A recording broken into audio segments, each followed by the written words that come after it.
Баршаңызға сәлем. Бүгін мен сіздермен бірге өте дәмді, пайдалы әрі тез уақытта дайын болатын бауырдан котлеттер жасаймыз. Ең алдымен бауырды жақсылап жуып алып, осындай бөліктерге бөліп аламыз.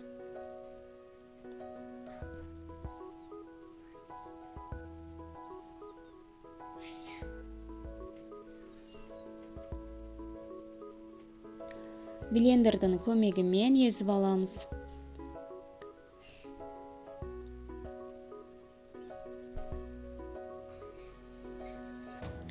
Бір пияз және бір сәбізді қабығынан тазартып, турап, оларды да блендерден өткізіп саламыз.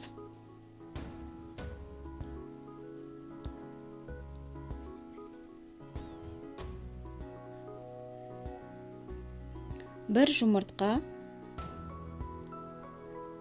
тұз және 2 ас қасық бірінші сортты ұннан салып, жақсылап араластырамыз.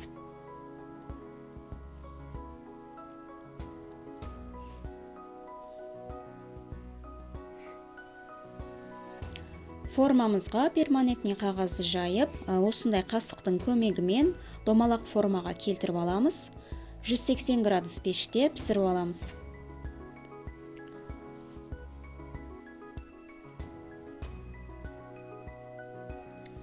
Міне дайын болды.